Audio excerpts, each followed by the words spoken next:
The winter had no mercy that year. It came down from the northern ridgeline, not gradually, as winters sometimes do, but all at once, a single brutal exhale that buried the mountain passes under 2 feet of snow in less than 48 hours and turned every exposed surface into a mirror of white so blinding that even the hardened veterans of the unit squinted and looked away.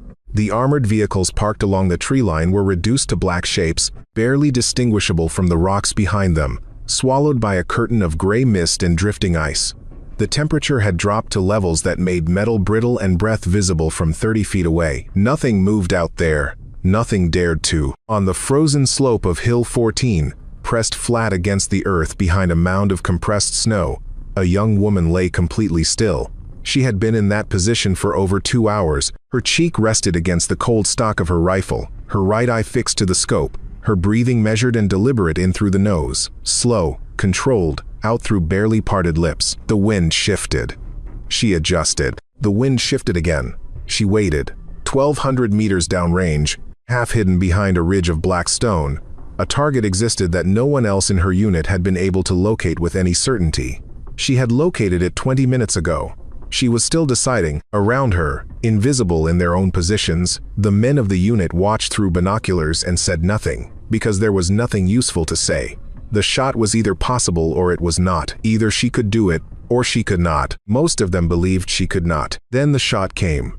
A single crack that split the frozen air and disappeared into the gray sky almost before anyone registered it had happened.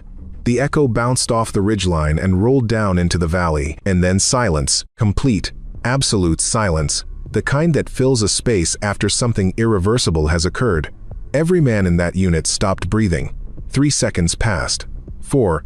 Then the radio crackled, and the scout on the far ridge said 2 words that carried over the frozen air like a verdict. The unit commander, a large man named Colonel Hargrove, who had spent 30 years in the military and believed he had seen everything that a soldier could do, slowly lowered his binoculars and turned to look at the young woman. She was already pulling back from her position, rising to one knee, brushing snow from her sleeves with the practiced calm of someone who had just completed a routine task. His voice, when he finally found it, came out quiet and bewildered. "Where did you learn that?" Emma Carter was 24 years old and had been assigned to the unit 11 weeks earlier, which made her the newest member by a significant margin. She was 5 feet 4 inches tall, lean rather than small, with dark eyes that had the unsettling quality of seeming to notice everything while revealing nothing. Her record was clean. Her scores from sniper school were high enough, in fact, that the assignment officer who processed her paperwork had double-checked the name against the physical description twice, as if the numbers and the person could not possibly belong together. But nobody in the unit knew her scores yet, because nobody had thought to ask. What they saw when she arrived was a young woman carrying a rifle case that looked almost as big as she was, stepping off a transport vehicle into ankle-deep snow, and they made their assessments quickly and without much deliberation, the way soldiers often do. She was too small. She was too quiet. She was too new. She had never been in a real engagement, as far as anyone knew, and in this unit, in this terrain, in this particular winter, that distinction mattered. Sergeant First Class Danny Kowalski, who ran the sniper section with the efficient authority of a man who had been doing it for 12 years, said nothing directly to Emma when she arrived. He simply handed her a duty roster, showed her where the equipment was stored, and went back to his other business. Private First Class Marcus Webb, who was 22 and had been in the unit long enough to feel established, told her over dinner that first night that she might want to think about a transfer to logistics, where it was warmer and the work was less demanding. He said it with a grin that could be read as either friendly or contemptuous, and Emma had looked at him for a long moment before going back to her food without responding. Corporal James Teller, the unit's established sharpshooter, made a point of cleaning his rifle in her line of sight every morning with the deliberate theatricality of someone performing for an audience, each movement precise and practiced, his expression radiating the quiet pride of a man who considered his position secure. None of them were cruel about it. They simply did not believe she belonged where she had been placed, and they communicated that belief through 100 small gestures that collectively amounted to a wall. Colonel Hargrove himself was more measured than his men, but his uncertainty about Emma was visible in the way he deployed her. In the first 6 weeks, she was assigned observation posts, entry-level work, technically within her specialty but nowhere near its upper range. He watched her carry out those assignments without complaint, without the studied indifference that sometimes signals resentment, just with a kind of focused competence that was difficult to read. She was meticulous about her reports. She was never late. She never asked for adjustments to her post or her equipment. But Hargrove had seen meticulous soldiers before who fell apart the moment the situation became fluid and the textbook stopped applying, and he was not willing to bet the unit's safety on a 24-year-old he had not yet tested. So he kept her in observation, and he kept her under watch, and he told himself he would find the right moment to learn what she was made of. He did not realize the moment would find him first. The valley where Emma had grown up did not appear on most maps. It was a crease in the landscape of the northern mountains, a narrow gap between two long ridges where a small community had settled 3 generations back and stayed because the land, though harsh, was theirs. Her father, Raymond Carter, was a man of few words and enormous patience. He had learned to hunt the way some people learn a language, not in a classroom, not from a book, but by absorption, by years of immersion in a terrain that did not forgive inattention. He could read a snowfield the way a reader reads a page. The direction of travel embedded in a set of tracks, the age of a disturbance in the crust, the weight of an animal conveyed by the depth of each print. He knew wine the way musicians know rhythm, not as a fixed thing but as a living system, always shifting, always carrying information if you knew how to listen. He had taken Emma into the mountains for the first time when she was 6 years old. She did not carry a rifle then. She carried only her eyes and her attention, which he said were the most important instruments. He taught her to sit still for 2 hours at the edge of a frozen meadow, watching for the moment a deer would step into the clearing, not because they needed to shoot it that day, but because the discipline of waiting was itself the lesson. He taught her to read the sky for coming weather, to feel the pressure change before a storm arrived, to identify the subtle wrongness of a landscape when something in it had been disturbed. When she was 12, she fired a rifle for the first time. When she was 14, she could consistently hit a target at 400 meters in variable wind. When she was 16, that range had extended to 800 meters, and the way she approached the shot, the deliberate stillness, the measured breath, the patience was indistinguishable from her father's. The valley did not particularly care that she was a girl.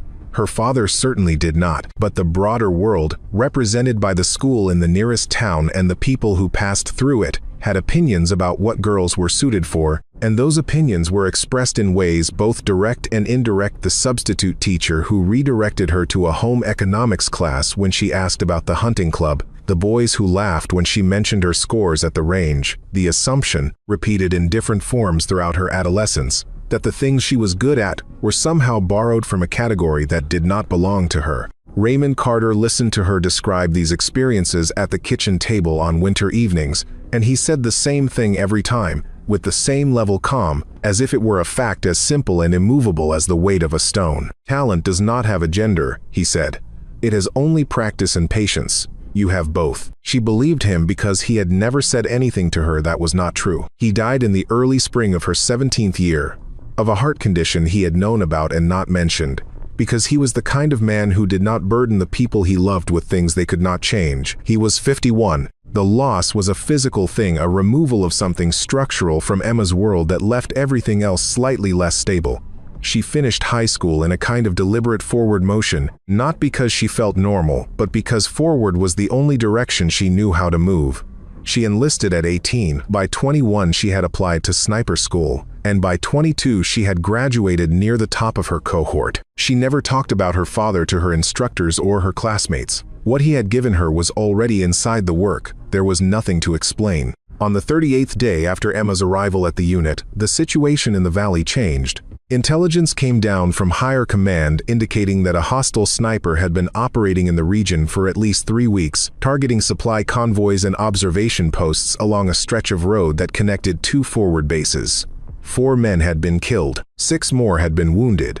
The precision of the shots, combined with the complete absence of any identified position, had created something that went beyond tactical inconvenience and into the territory of psychological pressure. Soldiers who spend their days moving through open terrain and know that somewhere out there a scope is tracking them develop a specific kind of vigilance that is exhausting to maintain. It changes how they move, how they communicate, how they rest.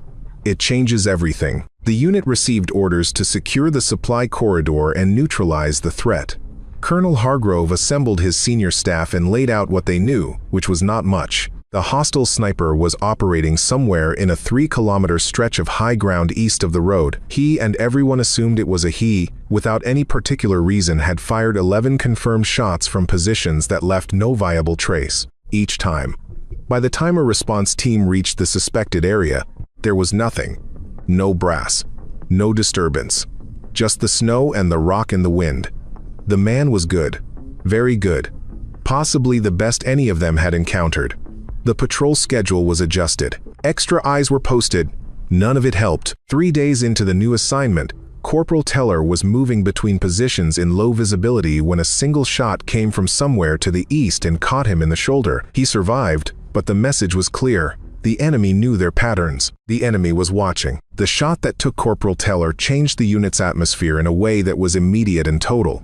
Before it, there was wariness, the professional alertness of soldiers operating in contested terrain, elevated but manageable. After it, there was something different, something heavier and more personal. Teller was not the most popular man in the unit, but he was known, and watching someone you have eaten meals beside and traded complaints with go down in the snow with a shoulder wound that sprayed red across the white surface 20 feet from your position does something to the interior landscape of every witness that no amount of training fully prepares for. The patrol that brought him in was conducted in total silence. The medic worked on him in the forward aid station without speaking more than was necessary. The rest of the unit went about its duties with the careful, deliberate movements of people placing each foot with intention. And in the evenings the conversations were shorter and quieter than they had been before. The week that followed was one of the worst Emma had experienced since arriving. Not because of the danger she was accustomed to discipline under pressure, but because of the specific quality of the uncertainty. A threat you cannot locate is worse than a threat you can see, because the mind fills the unknown space with something worse than the reality usually is. She watched the men around her cycling through their shifts with the tight, careful movements of people who had learned to distrust open ground, and she understood what it was costing them. She also began to think. She had been thinking since the first shot was confirmed, turning the available information over in her mind, the way her father had taught her to turn a landscape looking not for what was there but for what was missing, the negative space that reveals what the positive space conceals. At the emergency meeting Hargrove called after Teller was hit, Emma said nothing for the first 40 minutes. She listened to the tactical assessments, the proposals for increasing patrol density, the discussion of aerial surveillance options. She looked at the map that covered the north wall of the command tent and traced the lines of elevation with her eyes, reconstructing in her mind the angles and distances that the confirmed shots implied. When there was a pause in the conversation, she raised her hand. Several of the men looked at her with the particular expression that is not quite surprise and not quite dismissal, but something uncomfortably between the two. She pointed to a location on the map, a small rise 300 meters east of a narrow drainage channel, in an area that had been assessed twice and found clear. She explained her reasoning. The wind patterns in the valley funneled consistently from the northwest in the morning hours, which meant a shooter on the conventional high ground would be working against a significant correction on every shot. The shots, however, showed minimal drift. That implied a position that was sheltered from the prevailing wind, either lower in elevation or behind a specific geographic feature. The rise she had identified was the only location in the relevant zone that satisfied both the angle requirements and the wind shelter condition. The silence that followed was the particular silence of a group of people who are not sure whether they are hearing expertise or coincidence. Marcus Webb opened his mouth, then closed it. Danny Kowalski studied the map without expression. Hargrove looked at Emma for a long moment. "That area was swept on Tuesday," he said. "There was nothing." Emma nodded. "There wouldn't have been, if the shooter moved after each engagement, but the geography makes it the most viable repeated position. It would be worth another look, with different eyes." Hargrove said nothing for several seconds. Then he told Sergeant Kowalski to send a 2-man team to verify the location. He did not say he believed her, but he had been a commander long enough to know that the most dangerous thing a leader can do is dismiss the correct answer, because it came from an unexpected source. The scout team was on snowshoes and took 2 hours to reach the location without exposing themselves on the open ridgeline. Emma spent those 2 hours at the observation post, watching the terrain to the east through a spotting scope, Not because she expected to see the enemy, but because the act of watching was the thing she knew how to do when the waiting became difficult. The team leader radioed in at 1400 hours. His voice was careful and controlled in the way voices become when they are reporting something unexpected. There was a position, carefully constructed more carefully than anything they had seen before. A shallow excavation beneath a flat shelf of rock, invisible from above and from the flanks, oriented precisely toward the road below. The snow around it showed the almost imperceptible disturbance of a place where someone had spent many hours. Fresh sign. The shooter had been there that morning. The report came through the command tent radio while most of the unit's senior NCOs were present. The reaction was not loud. It was quieter than that, the specific quiet of people who are revising a conclusion they had already reached, which is one of the more uncomfortable things the human mind is asked to do. Marcus Webb looked at the floor. Kowalski looked at the map. Hargrove looked at Emma, and his expression had changed in a way that was visible but not easily named, not quite apology, not quite admiration, something more honest than either. He said, "Your analysis was correct." Emma received this without visible reaction. She was already looking at the map again, because the position being confirmed was only part of the problem. The other part was the distance. The rise was 1,240 meters from the nearest viable shooting position on the friendly side of the valley. At that range, in current conditions, sustained wind gusts, temperature -12 degrees Celsius, snow-reducing visibility intermittently, a shot was not simply difficult, it was, by most standard calculations, outside the reliable engagement envelope. Kowalski said so plainly. He had been a sniper for 12 years, and he said it the way an engineer says a bridge will not bear a certain weight, not pessimistically, just accurately. 3 other men in the room indicated agreement, in the specific nonverbal way of soldiers who do not want to be seen contradicting each other but also cannot bring themselves to say otherwise. Hargrove looked at the map and said nothing. Emma had been quiet through the calculation discussion. When the room reached its collective conclusion, she said, "I can try." The words were not dramatic. They were not offered with the performative confidence of someone making a claim they cannot support. They were said in the same tone her father used when he told her she could do something matter of fact, grounded in specific knowledge, free of decoration.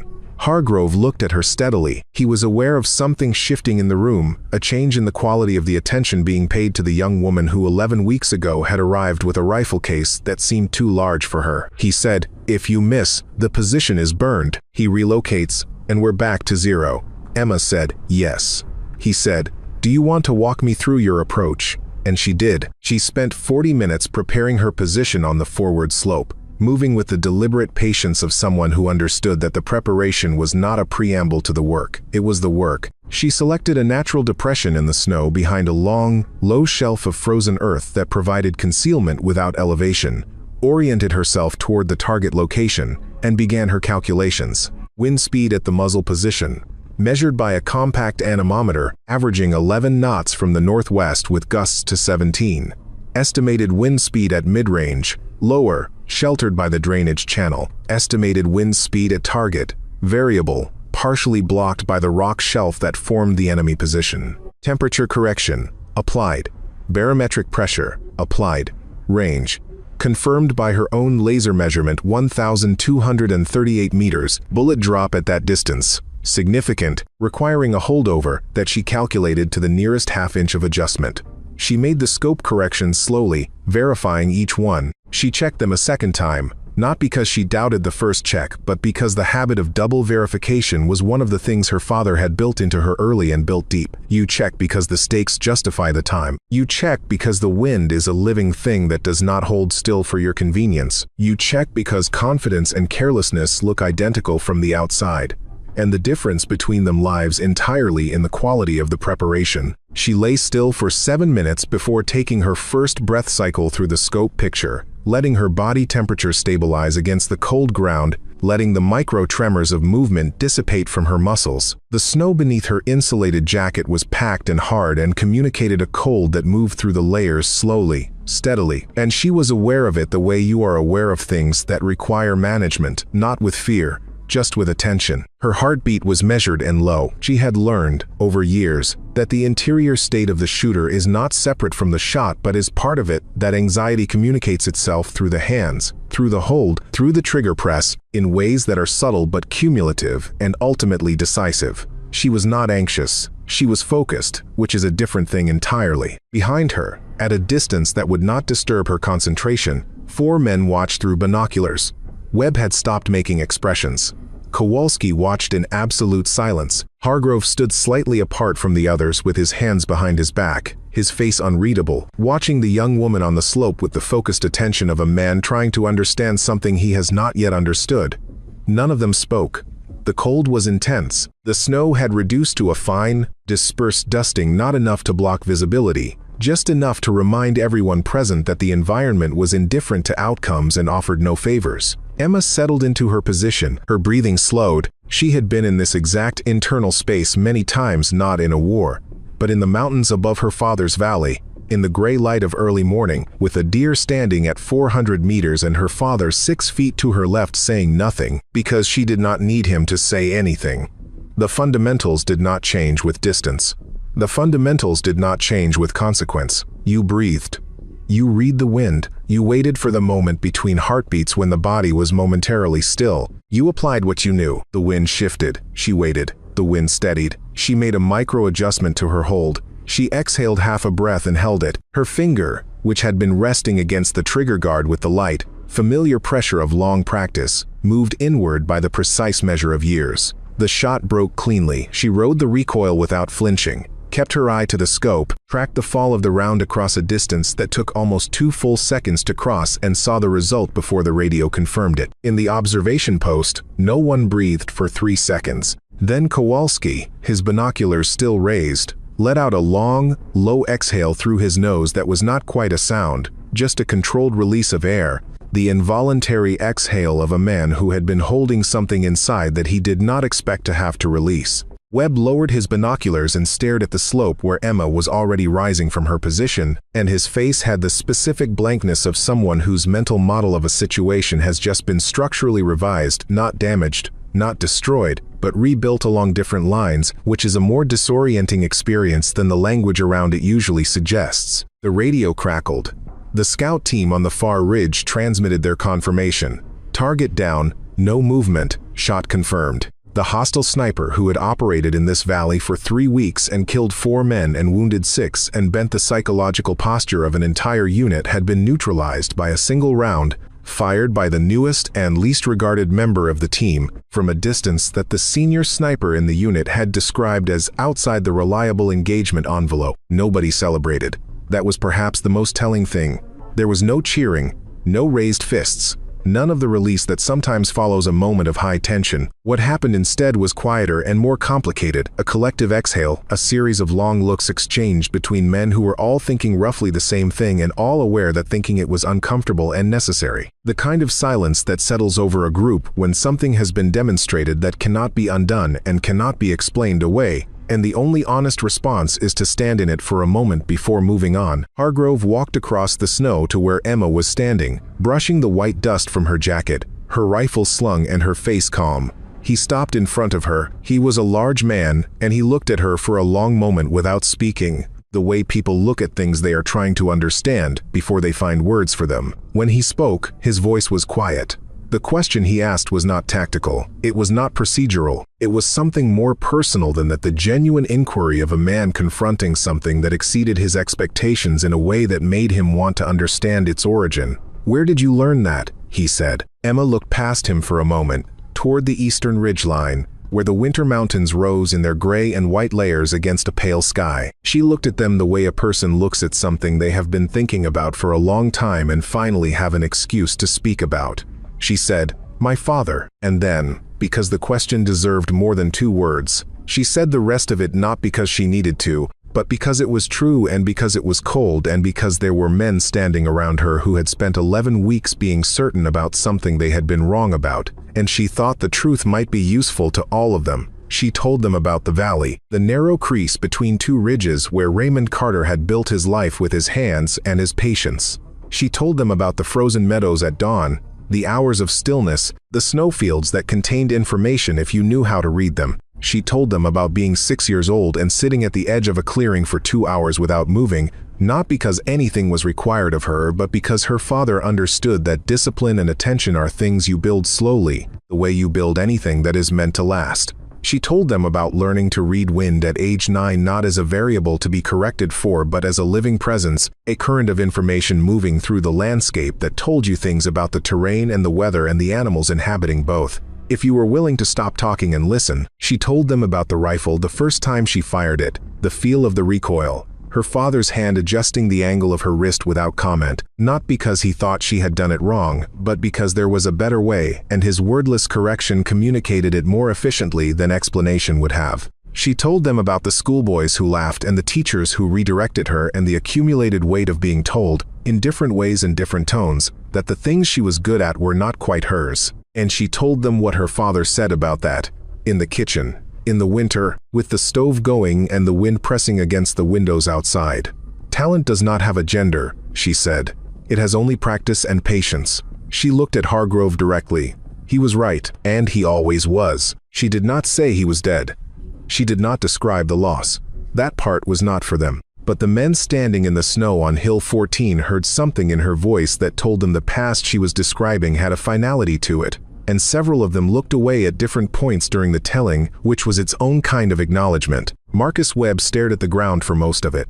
Kowalski kept his eyes on the distant ridge, and his expression gave nothing away, though he had stopped being still in the particular way that men become still when they are trying not to be visibly affected by something. When Emma finished, the cold filled the space where her words had been. Hargrove said nothing for a moment. Then he said, he would have been proud.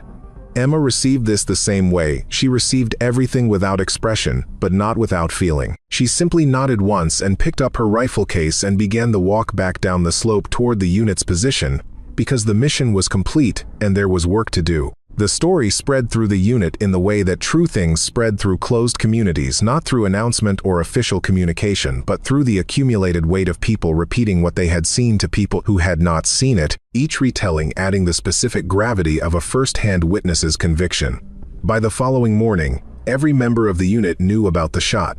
By the following week, the knowledge had traveled to adjacent units through the informal network of soldiers who talked to each other across organizational lines, and Emma Carter's name had acquired the kind of weight that names acquire when they are attached to something that people saw happen and cannot explain by ordinary means. In some tellings, the distance grew. In others, the weather worsened in the recounting, the wind speeds climbing, the visibility declining, until the shot existed at the edge of what was physically possible. None of this bothered Emma, who did not track what was being said about her and did not adjust her behavior in response to it. The shot had been exactly what she knew it to be, difficult but achievable, within the upper boundary of her capability, executed under conditions that were demanding but not impossible. Everything beyond that was other people's story to tell, not hers. Emma herself did not change. This was the thing that people later remarked upon when they described the period after the shot, not the shot itself, which they could describe in precise detail, but the manner in which the person who had taken it returned to her regular duties without adjustment,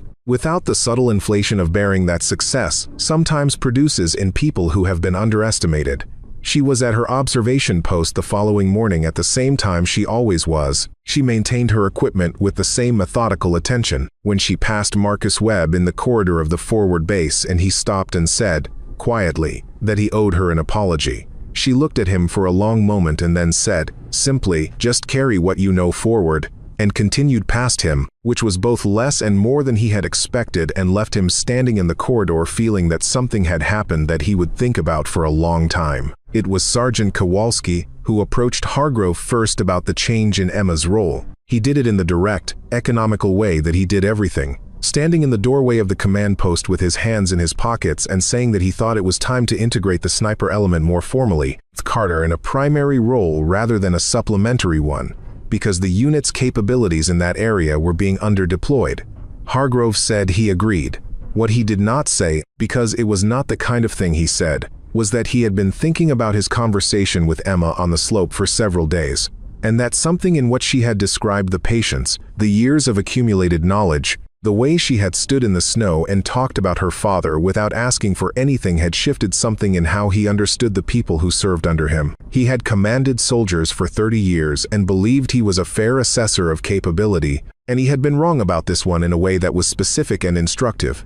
He intended to do better. The training sessions that Emma began running 3 weeks after the shot were not formally announced or officially scheduled. They emerged from the natural process of competence seeking its application. The newer soldiers began gravitating toward her during downtime, asking questions that started as technical and became something broader, and Emma answered with the same clarity and absence of condescension that had characterized everything she did. She taught wind reading the way her father had taught her.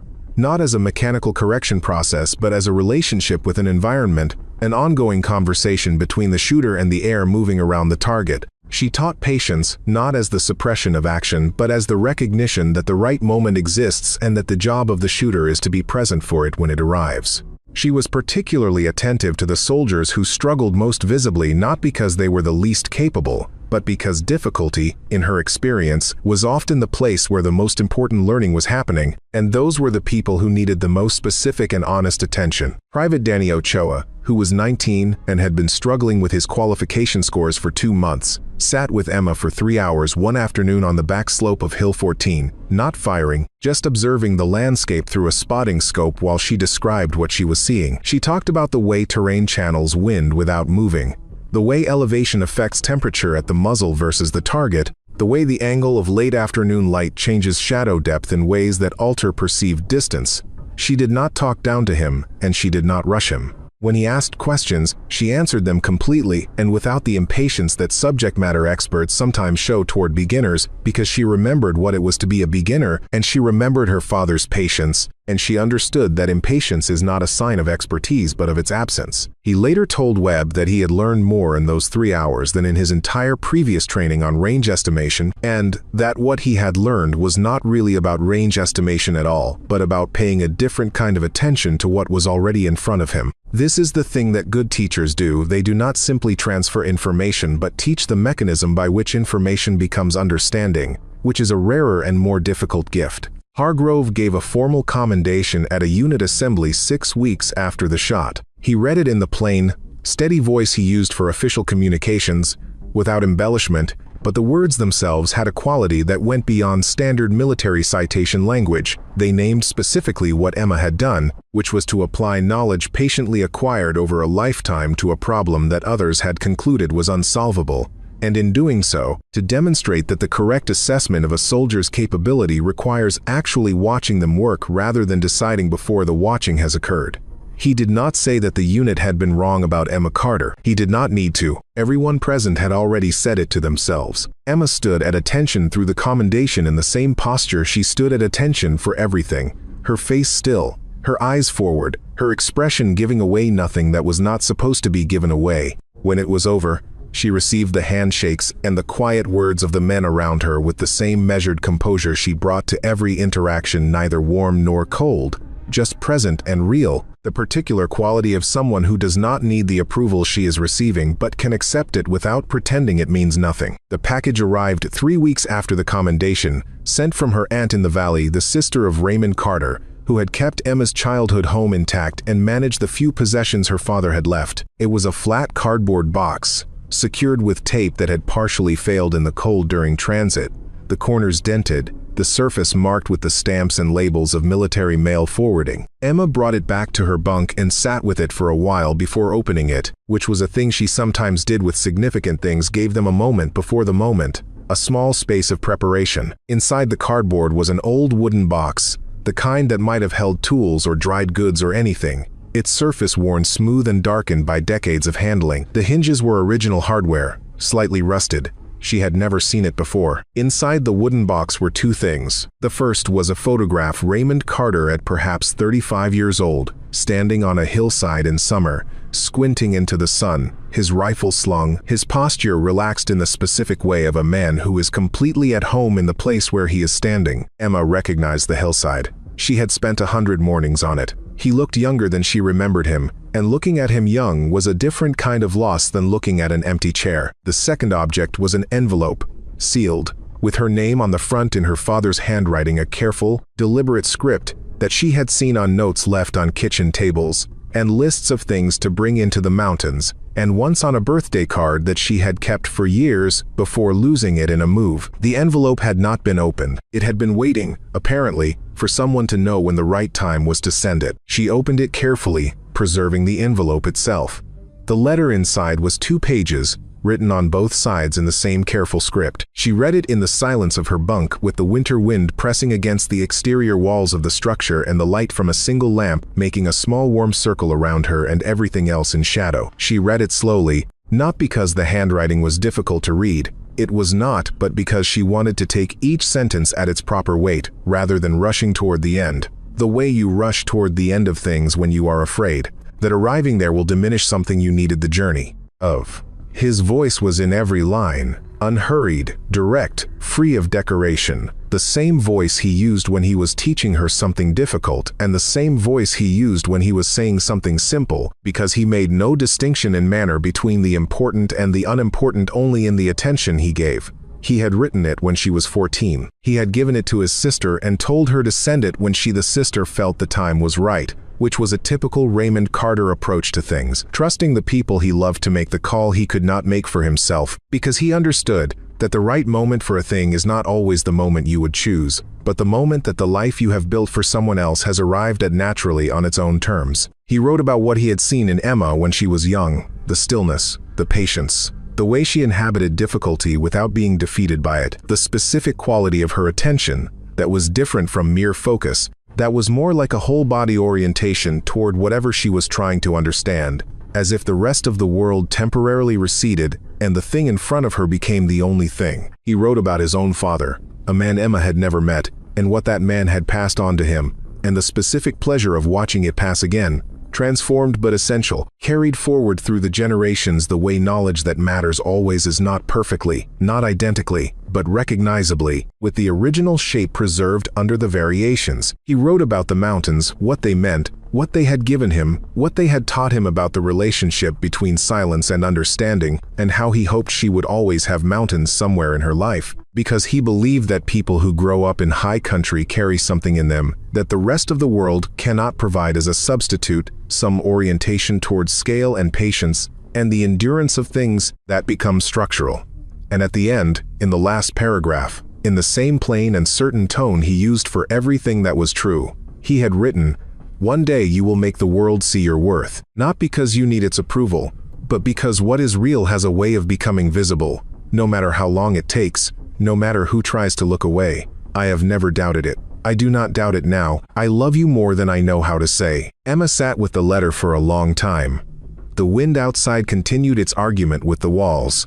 Somewhere down the corridor, 2 men were talking in low voices about something she could not make out. She folded the letter with the same care she had used to unfold it and put it back in the envelope and put the envelope back in the wooden box beside the photograph. Then she sat still for another few minutes, which was its own kind of answer to everything. The letter contained the stillness that was not absence but presence, the patience that was not waiting for something to happen but being fully in the moment that already had. In the morning she was back at her post before first light. The snow had continued through the night, and the landscape was rebuilt again in white.